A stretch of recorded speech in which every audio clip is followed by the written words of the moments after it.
All right, I'm 365 days of horsemanship, day 70.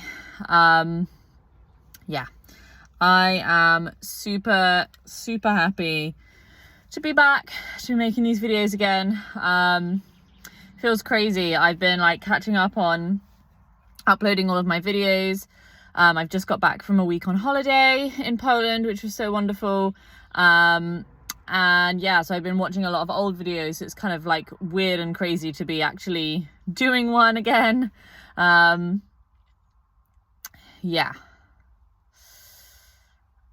it's really nice to be back. It's really nice to be back. It was so nice to go away. My partner's still in Poland, so I'm a little sad that I've come back on my own.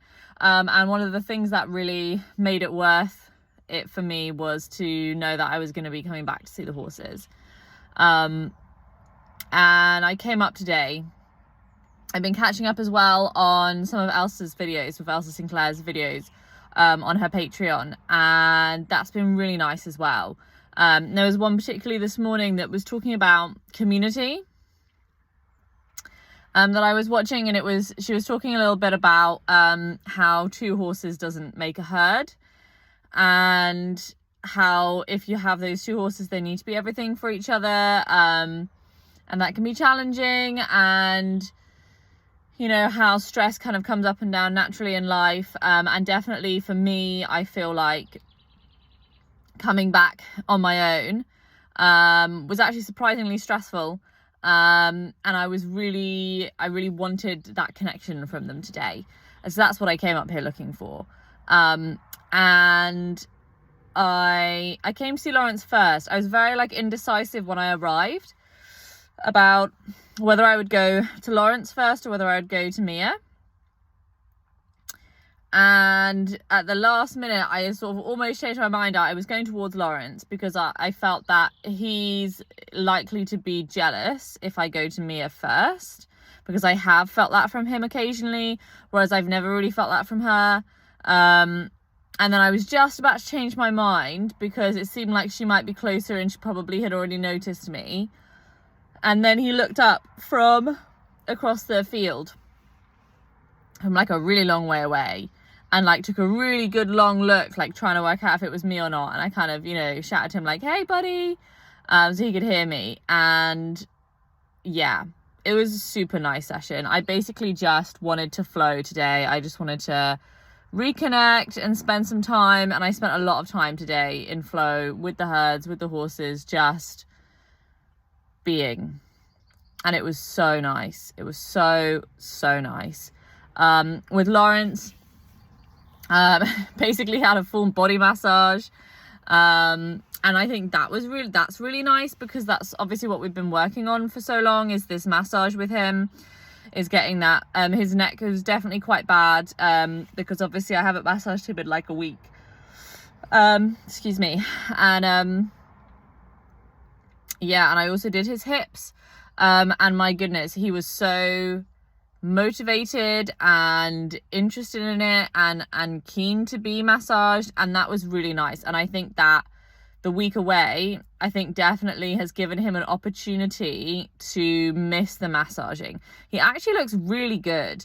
So the lovely girls at the yard finished his painkillers while I was away, and his top line looks really good. I'm not sure if it's really the painkillers. I don't know that I've really noticed that much of a difference. But his top line does look really good. I'm not sure if that's because I've been doing this massaging and releasing all of the tension in the muscles and things.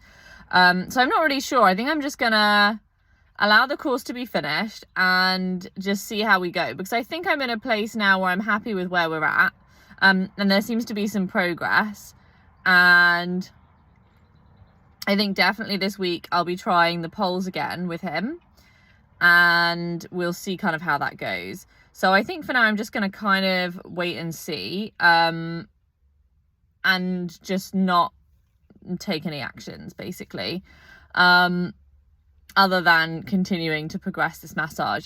It was really interesting, actually. I've always said with him that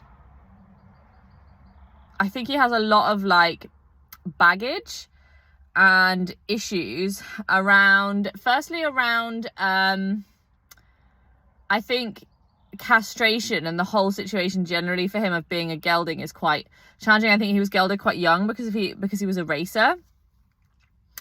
And I've always said, like, if I had all the money in the world and all the resources, is I would want to try to put him potentially on testosterone, because I think a lot of the physical issues that he has, or that he had when he was younger, probably not so much now, but when he was younger, certainly, I just always felt like he just was not, it just had affected him, that he wasn't himself. And it is a very unnatural thing, obviously men who are castrated, there's a lot of reports in human men of, lots of side effects and difficulties with, this and that, whatever. And I definitely think that there's some like pain and trauma that he holds there that's always kind of held him back. I think I've always had that feeling. And today he like really wanted me to massage all around his hips and all like around the backs of his legs and everything, and he was like really bringing his back up, and he was like super itchy everywhere, and I was like itching him like all underneath his belly and around his sheath and everywhere,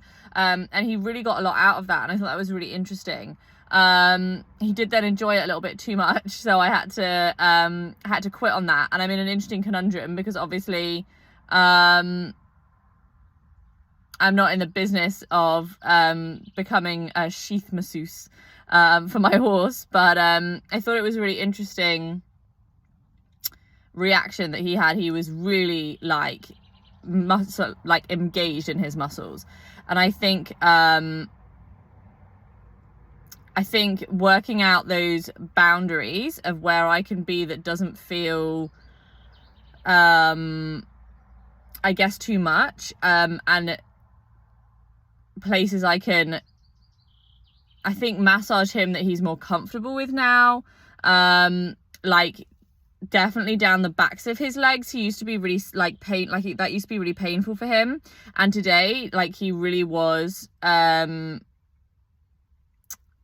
interactive, I think is the best word to use, but just really engaged. And I mean like engaged physically and engaged mentally. I'm like, oh, this is what I want. Like I want you to like really bring these muscles out. I mean, he really was like using himself, and I think this is a much better exercise for you doing this than any other exercise I've ever done with you. Like to see those muscles really working like that, to see him really engaging his core muscles and lifting up, I think could be really powerful for him. So it was really nice because I definitely felt like the time away was good for him to really get on board with this massage idea of mine. I'm like, oh, your neck hurts, let me help you with that. Oh, your hip hurts, let me help you with that. And then today he was like, everything hurts, everything's itchy, massage me everywhere, it's gonna be great, and just like had the best time. And so I think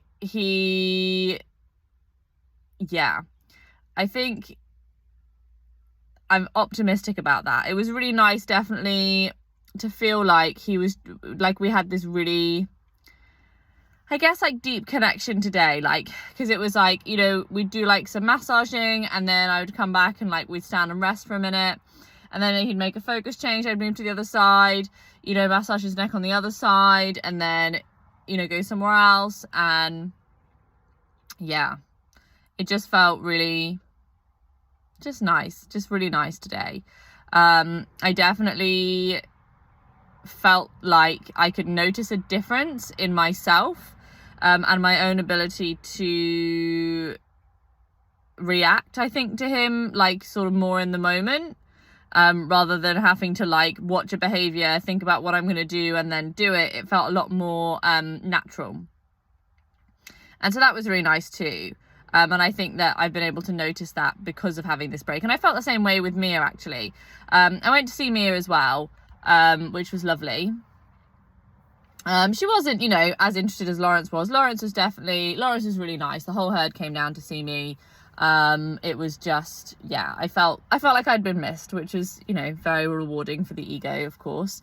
Then I went to see Mia, and Mia was, I would say, 2%, 3% more interested in me than she normally is, and I think that's a lot for her, and I am happy with that. I stayed with her for quite a while. I was in there for about 40 minutes, just basically being in flow. And I was watching another one of Elsa's videos actually earlier today. And she was talking about causing versus waiting. And I think with Mia, I always end up trying to cause. Even if I'm trying to cause in the smallest possible way or in the quietest possible way, I never come to her with no expectations. And I think that's something that I really need to build in, because that's what I had today. I played no games today. With Lawrence, it was different. Lawrence offered me games. He wanted to play with massage. He really offered me a lot of engagement with that process. And I really wanted to take that because, you know, I want him to work his body physically to keep himself fit and healthy. And so him offering that was like, yeah, that's great. Let's do it. I'll give you a full body massage. I'll do, you know, your whole back and your neck and like both your hips and your tail and everywhere, because you are like into it and engaged with it. With Mia, it's not like that. She just, you know, is still in the, oh, hey, you're around, that's nice situation. But I did feel like she felt like it was nice that I was there. And I did feel some enjoyment from her.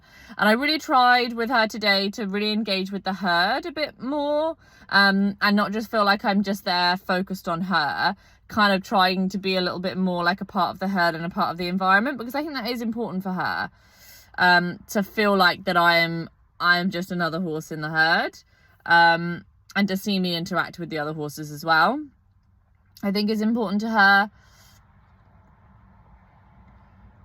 Yeah, and I think definitely she looks much better than she did when I went away, which is really nice. She's much less fat, which is good. Tomorrow I'm going to bring her up into the arena, unless that goes terribly wrong. But I definitely think I need to have these times where I just don't do anything at all. Well, not don't do anything at all, but I just don't try and cause anything, and I just wait.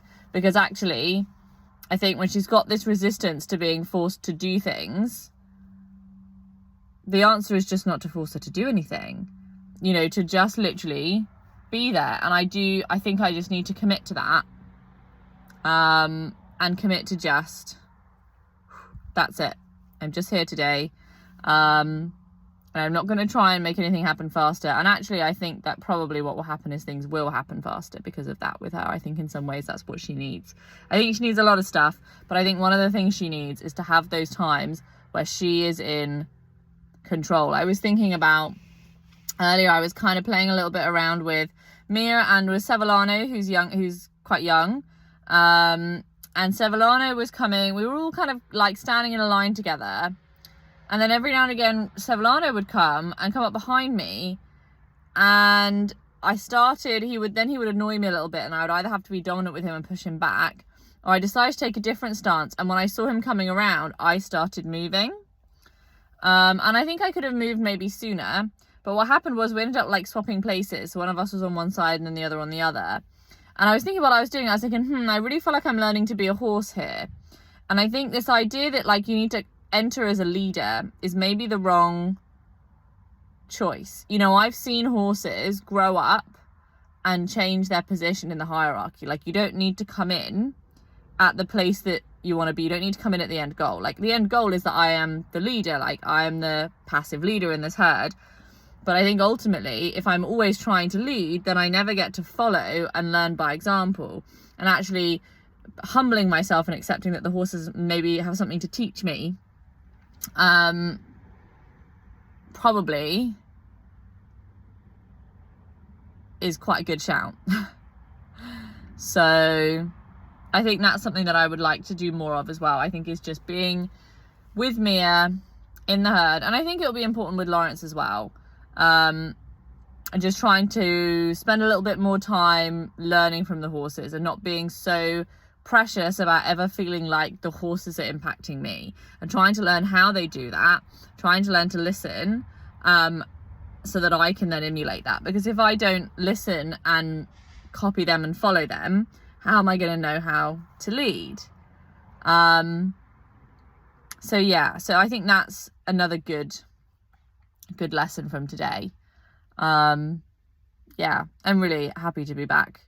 Really excited to be back.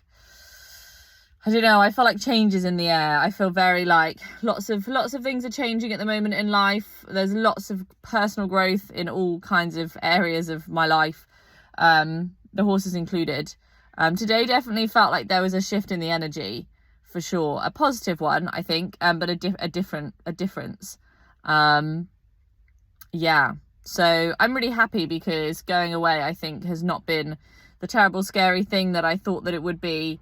So yeah, so I'm really happy with that. Really, really happy. Bring on tomorrow.